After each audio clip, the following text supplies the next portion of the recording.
bil lisan yafqahu qawli. Yang terhormat Pak Camat, Pak Kepala KUA, para kepala UPTD di wilayah Kecamatan Kawali, serta para seluruh peserta apel di pagi ini. Insya Allah nggak akan lama lah. Ada salah satu akwal atau satu pernyataan para ulama, begini, saya hafal redaksinya. Man aznaba zanban wa huwa yadhak fa innallaha yudkhiluhun nar wa huwa yabki. Siapapun yang melakukan dosa dia sambil ketawa. Sambil ketawa ini memberi indikasi dia senang hati.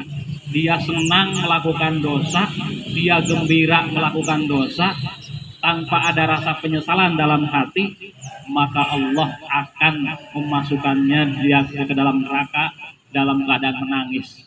Dalam arti yang melakukan dosa dengan gembira, maka Allah akan memberikan balasan di mana dia akan menyesal di akhirat kelak. Nah, ini mudah-mudahan menjadi perhatian bersama, bahwa mungkin kita tahu lah yang namanya dosa itu kalau dibagi gitu ya, ada dosa kecil, ada dosa besar, ada kecil, ada besar. Insya Allah kalau yang dosa besar, saya yakin seluruh peserta yang hadir di sini mungkin nggak pernah gitu ya, atau sama sekali lah menjauhi dosa besar. Kayak misalkan minum yang keras itu kan termasuk dosa besar. Zina itu juga dosa besar. Membunuh, mencuri, insya Allah pasti tidak. Tapi kalau dosa kecil, nah ini masalahnya, dosa kecil itu mungkin di tiap hari atau setiap hari atau dalam keseharian kita itu mungkin ada saja dosa kecil yang dilakukan. Meskipun kita melakukannya baik secara sadar ataupun tidak sadar.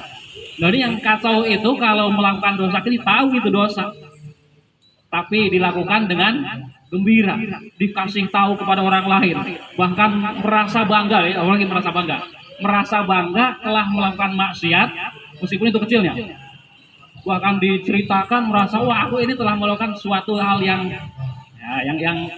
buruk gitu ya, yang buruk.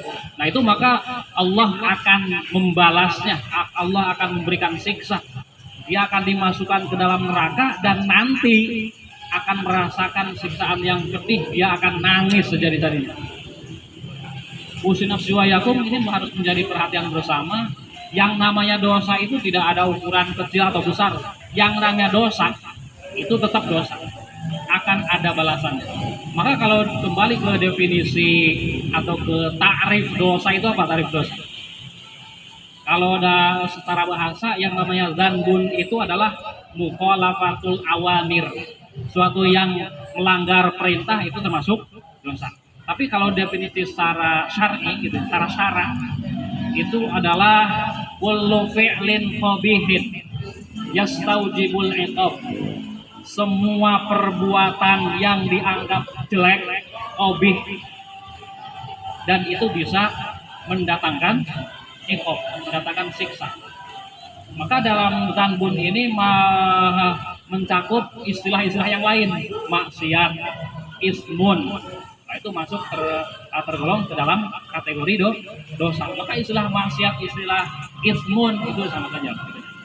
Tadi sudah disebutkan bahwa kalau dipetakan, dikategorikan, yang namanya zanbun itu ada besar, ada kecil.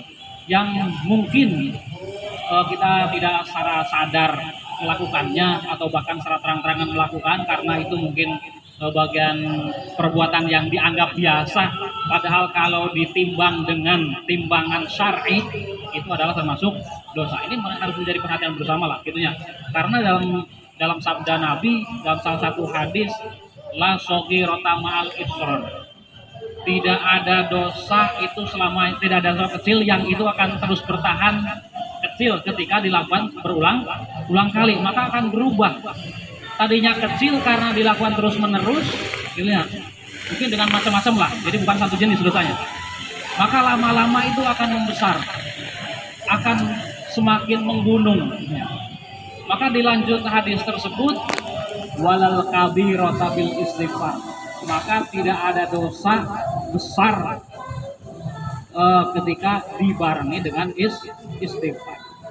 Maka maka istighfar ataupun amal soleh yang bisa menghapus dosa itu memang ini harus menjadi perhatian kita, harus terus dilakukan, karena amal soleh yang sifatnya akwal ataupun afal, perkataan atau perbuatan itu di dalam riwayat-riwayat yang lain disebutkan itu bisa menjadi penghapus dosa-dosa kecil, gitu ya.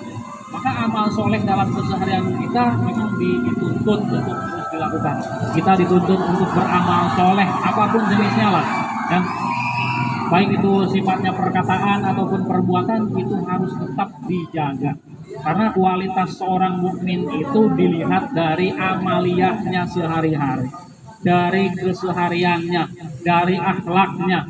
Kalau baik, kalau perbuatan yang dilakukan itu baik, yang keseharian kita dipenuhi dengan kebaikan, maka itu akan menjadi penghapus dosa-dosa kecil. Ya. Syukur-syukur dibarengi dengan istighfar dan taubat setiap hari. Memang anjuran seperti itu. Para ulama itu menekankan kalau bisa gitunya di akhir hari atau sebelum tidur itu memang dituntut untuk banyak membaca istighfar, bertaubat, mengingat-ingat apa yang telah dilakukan sepanjang hari dari mulai bangun tidur sampai tidur. Ya. Maka Nabi mengajarkan sebelum tidur itu kan ada doa-doa, ada wirid-wirid yang hendaknya dibaca gitu ya. Di samping doa tidur ya, Bismillahirrahmanirrahim ahya wa amut, apa Bismillahirrahmanirrahim ahya wa bismillah. Ada bacaan-bacaan yang lain. Ya. Ada bacaan-bacaan yang lain. Baca Quran, macam-macam lah gitu ya. Surat Al-Fatihah, terus ada Al-Ikhlas, Falaq bin Nas, dan wirid-wirid yang lain. Itu salah satu upaya, salah satu ucapan yang diharapkan bisa menjadi penghapus kesalahan-kesalahan yang dilakukan sepanjang hari, yang dilakukan setelah bangun tidur sampai tidur lagi. Nah, ini mudah-mudahan menjadi perhatian bersama kita sebagai seorang muslim, seorang mukmin. Ini mudah-mudahan Allah memberikan kemudahan kepada kita sehingga kita senantiasa bisa melaksanakan amal soleh yang itu kita harapkan sebagai penghapus dosa jikalau istighfar atau taubat kita tidak diucapkan secara lisan. Ini mudah-mudahan ada manfaatnya. Ini sebagai nasihat bagi saya sendiri dan semua yang hadir di sini. Mudah-mudahan Allah memberikan ridho kepada kita semua, kemudahan kita dalam hidup sehingga kita menjadi seorang muslim yang selamat gitunya, yang diridhoi oleh Allah Subhanahu wa taala. Amin ya rabbal alamin. Mungkin itu yang dapat disampaikan. Sekali lagi mohon maaf bila ada kekurangan dan kelebihan yang menyinggung Bapak Ibu semuanya. Wallahul muwaffiq ila aqwamit thoriq. Wassalamualaikum warahmatullahi wabarakatuh.